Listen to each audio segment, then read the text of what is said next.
दोस्तों, वक्फ एक्ट में सरकार बदलाव करने जा रही है और इससे वक्फ बोर्ड की शक्तियां अब कम होगी और महिलाओं के अधिकार बढ़ेंगे। खबर है कि संसद के मानसून सत्र के 11वें-12वें दिन सरकार वक्फ एक्ट में संशोधन का बिल भी ला सकती है। वहीं इधर कांग्रेस ने क्रीमीलेयर में संशोधन के लिए स्थगन प्रस्ताव भी दिया, लेकिन सरकार जो ये वक्फ बोर्ड में कुछ नए नियम लागू करने जा रही है, इसके मुताबिक अब वक्फ बोर्ड किसी भी जमीन को अपनी संपत्ति नहीं बता सकेगा, क्योंकि केंद्र सरकार वक्फ एक्ट में संशोधन के लिए नया बिल लाएगी और इसे कैबिनेट की मंजूरी मिल चुकी है। जल्द इसे संसद में पेश किया जाएगा और संसद में अगर ये बहुमत से पारित हो जाता है तो वक्फ बोर्ड से संबंधित कुछ नए नियम लागू हो जाएंगे। हालांकि वक्फ बोर्ड कानून संशोधन के मामले पर हिंदू मुस्लिम संगठन एक दूसरे के आमने सामने आ गए। कई सारे मुस्लिम भाई लोग सरकार के इस नए कानून का विरोध भी कर रहे हैं। विश्व हिंदू संगठन का कहना है कि मौजूदा वक्फ बोर्ड कानून मनमाना, एक तरफा, असाधारण अधिकार देने वाला और संविधान विरोधी है। ये कानून में बदलाव का स्वागत है। वहीं इधर मुस्लिम पर्सनल लॉ बोर्ड ने कहा कि कानून में कोई भी बदलाव स्वीकार्य नहीं है। इसके विरोध में इंडी गठबंधन व मुस्लिम धार्मिक संगठन से साथ आने की अपील भी की है मुस्लिम पर्सनल लॉ बोर्ड ने। तो अब ये हिंदू मुस्लिम के बीच भी काफी कॉन्फ्लिक्ट चल रहा है इस एक्ट कानून को लेकर, जिसे सरकार संशोधित करने जा रही, बदलाव करने जा रही है। आइए दोस्तों देखते हैं, समझते हैं कि मौजूदा वक्फ कानून में क्या क्या प्रावधान है और इसमें सरकार फिलहाल क्या क्या बदलाव करने जा रही है। क्या है आखिर वक्फ एक्ट जिस पर इतना बवाल हो रहा है, क्यों उठ रहे तरह तरह के सवाल, वक्फ बोर्ड क्यों विवादित रहा और वक्फ बोर्ड एक्ट में क्या क्या बदलाव की संभावना है। सारी इन्फॉर्मेशन A to Z आपको बताऊंगा इस वीडियो में, सो ध्यान से पूरा देखते रहिएगा। तो दोस्तों, कैबिनेट के प्रस्ताव और मीडिया रिपोर्ट्स के मुताबिक केंद्र सरकार जल्द ही मौजूदा वक्फ एक्ट में करीब 40 संशोधन करने की तैयारी में है और इसे ही लेकर सरकार इसी सत्र में नया बिल भी ला सकती है। अभी वक्फ के पास मेन कानून में ये अधिकार है कि किसी भी जमीन को अपनी संपत्ति घोषित करने की शक्ति है वक्फ एक्ट में, लेकिन नए बिल में इस पर रोक लगाई जा सकती है। इसके अलावा भी वक्फ एक्ट के ड्राफ्ट बिल में ये बदलाव संभव है। ये 5 पॉइंट्स आप देख सकते हैं स्क्रीन पर। सबसे पहला, किसी भी जमीन को अगर वक्फ की संपत्ति घोषित किया जाए तो उससे पहले उसका वेरिफिकेशन करना जरूरी हो जाएगा, जिससे कि हाँ, ये वेरीफाई हो सके कि ये वाकई में संपत्ति वक्फ बोर्ड की है। दूसरा,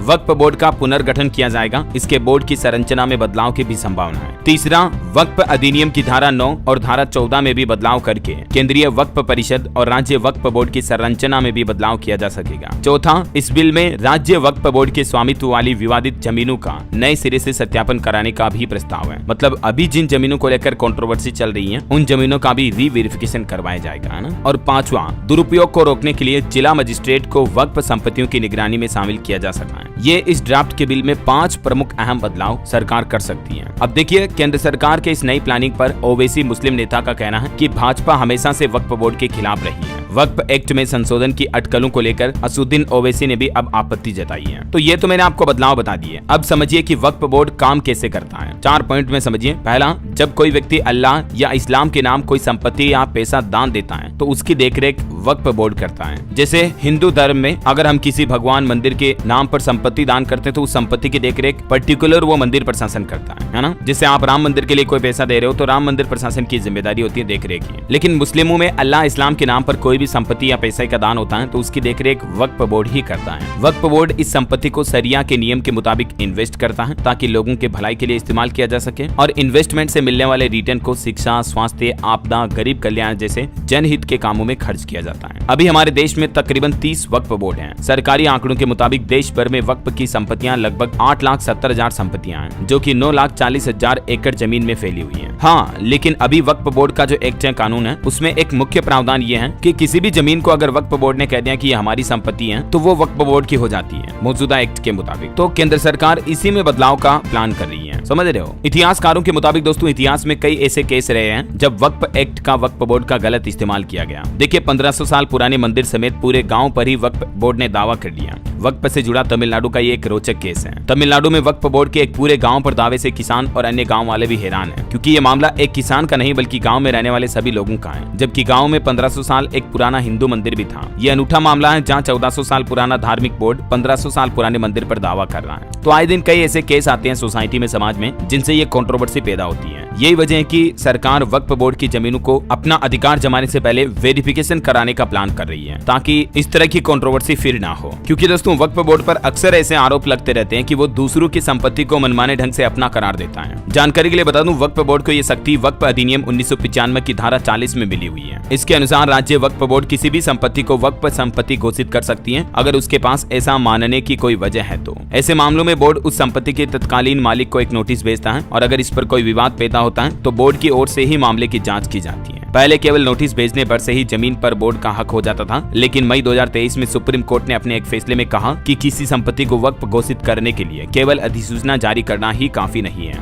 इसके लिए एक वैधानिक प्रक्रिया को पूरा करना आवश्यक है, जिसमें 2 सर्वे, विवादों का निपटारा, राज्य सरकार और वक्फ को एक रिपोर्ट जमा कराना सभी प्रोसेस शामिल है। तो ये तो फिलहाल सुप्रीम कोर्ट ने इस वक्फ बोर्ड के मुख्य अधिकार में बदलाव जोड़ रखा है। बाकी ये वक्फ बोर्ड और क्या काम करता है, जिसके बारे में जानकारी मैंने आपको बताई दी, कुछ और डिटेल आप देख सकते हैं स्क्रीन पर। क्या वक्फ बोर्ड के फैसले को कोर्ट में चुनौती दी जा सकती है या नहीं, तो ऐसे मामलों में राज्य सरकार भी फैसला करती है और अंतिम निर्णय कोर्ट का ही मान्य होता है। देखते हैं वक्फ बोर्ड के इन बदलावों का बिल क्या संसद से पास हो पाता है या नहीं। इस पर वैसे आपकी क्या राय है दोस्तों? क्या केंद्र सरकार जो ये नया बिल लेकर आ रही है ये सही है, आम लोगों के लिए फायदेमंद है या नहीं? आपकी क्या राय और विचार इस पर मुझे नीचे कमेंट करके बताइएगा जरूर। और बाकी इस वीडियो को लाइक और शेयर करना, DLS न्यूज चैनल को सब्सक्राइब करके बेल आइकन जरूर दबा देना रोजाना ऐसी इन्फॉर्मेटिव काम की खबरें देखते रहने के लिए। जय हिंद, जय भारत, वंदे मातरम।